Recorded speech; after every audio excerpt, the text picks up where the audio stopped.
ಎಲ್ಲರಿಗೂ ನಮಸ್ಕಾರ. ಇವತ್ತು ಬಂದು ಏಪ್ರಿಲ್ 6 ಭಾನುವಾರ, ಶ್ರೀರಾಮನವಮಿ ಇದೆ, ಎಲ್ಲರಿಗೂ ಗೊತ್ತು. ಇಂದಿನ ದಿನವೇ ಕರ್ಬೂಜ ಹಾಗೆ ಶಾವಂತಿಗೆ ಹೂವು, ಅದ್ರ ಜೊತೆಗೆ ಹಾಲು ಮೊಸರು ಅಂತ ಅಂದ್ಬಿಟ್ಟು ತಗೊಬಂದಿದ್ವಿ. ಮಲ್ಲಿಗೆ ಹೂ ಬಂದು ಚೆಂದು ಕೊಟ್ಟಿದ್ಲು. ಸೊ ಮಲ್ಲಿಗೆ ಹೂ ಇಲ್ಲದೆ ಪೂಜೆ ಒಂದು ಸ್ವಲ್ಪ ಪೂರ್ಣ ಅಂತ ನನಗೆ ಅನಿಸೋದಿಲ್ಲ. ಹಾಗೆ ನಮ್ಮ ಮನೆಯವರು ಎದ್ದ ತಕ್ಷಣ ಫ್ರೆಶ್ ಅಪ್ ಆಗಿ ದೇವ್ರಿಗೆಲ್ಲ ರೆಡಿ ಮಾಡಿ ಪೂಜೆ ಮಾಡೋದಕ್ಕೆ ಶುರು ಮಾಡಿದ್ರು. ನಾನು ಅಷ್ಟರಲ್ಲಿ ಫ್ರೆಶ್ ಅಪ್ ಆಗಿ ಬಂದು ದೇವ್ರಿಗೆ ಬೇಕಾಗಿರುವಂತಹ ಕರ್ಬೂಜದ ಹಣ್ಣನ್ನ ಪಾನಕ ಹಾಗೆ ನೀರು ಮಜ್ಜಿಗೆ ಹೆಸರುಬೇಳೆ ಮಾಡಿದ್ದೆ. ಬೇಲ್ದ ಹಣ್ಣು ಇದ್ದಿದ್ರೆ ಅದನ್ನು ಪಾನಕ ಮಾಡಿ ಸಜ್ಜಿಗೆ ಮಾಡಬೇಕು.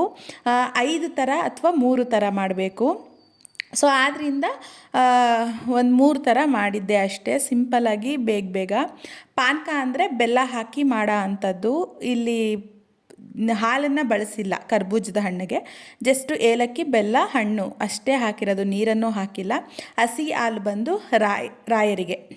ಸೊ ಅವ್ರಿಗೆ ನೈವೇದ್ಯ ಎಲ್ಲ ತಗೊಂಡೋಗಿ ಕೊಟ್ಟೆ. ಅವರು ಪೂಜೆನ ಮುಗಿಸಿದ್ರು.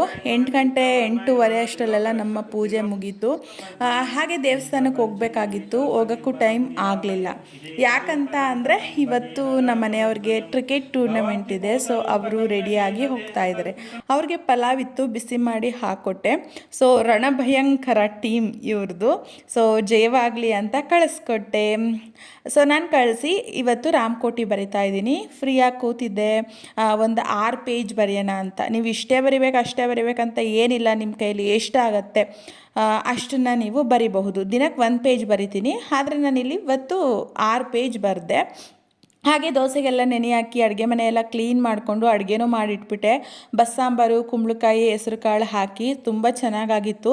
ಹಾಗೆ ಸಂಜೆ ಮೇಲೆ ಸ್ವಲ್ಪ ರೆಸ್ಟ್ ಮಾಡಿ ಬಟ್ಟೆ ಎಲ್ಲ ಎತ್ತಿಟ್ಟು ದೋಸೆಗೂ ರುಬ್ಬಿಟ್ಟೆ. ಹಾಗೆ ಬಟ್ಟೆ ಎಲ್ಲ ಮರ್ಚಿ ಸ್ವಲ್ಪ ಮುಖಕ್ಕೆಲ್ಲ ಡಿಫ್ರೆಂಟಾಗಿ ಕಾಫಿ ಐಸ್ ಮಸಾಜ್ ಎಲ್ಲ ಮಾಡಿಕೊಂಡು ಅಷ್ಟೇ ನಮ್ಮ ಮನೆಯವರು ಬಂದರು. ಸೊ ಮೆಡಲ್ ಅಂತೂ ಇಂತೂ ತಂದೆ ಬಿಟ್ಟರು ಗೆದ್ಕೊಂಡು. ಅಲ್ಲಿಂದ ನಾವು ರಾಮದೇವ್ರ ದೇವಸ್ಥಾನಕ್ಕೆ ಹೋಗಿ ಎಲ್ಲ ನಮಸ್ಕಾರ ಮಾಡ್ಕೊಂಡು ತುಂಬ ಚೆನ್ನಾಗಿ ಅಲಂಕಾರ ಮಾಡಿದರು. ಬಟ್ ಏನು ಅಂತ ಅಂದರೆ ಪ್ರಸಾದ ಸಿಗಲಿಲ್ಲ, ಹೋಗೋಷ್ಟಲ್ಲೆಲ್ಲ ಖಾಲಿ ಆಗಿಬಿಟ್ಟಿತ್ತು. ಮಧ್ಯಾಹ್ನದಷ್ಟಲ್ಲಿ ಹೋಗೋಣ ಅಂದರೆ ಟೈಮ್ ಇರಲಿಲ್ಲ. ಸೊ ರಾಮದೇವ್ರು ಎಲ್ಲರಿಗೂ ಒಳ್ಳೇದು ಮಾಡಿ. ಜೈ ಶ್ರೀರಾಮ್, ಜೈ ಆಂಜನೇಯ.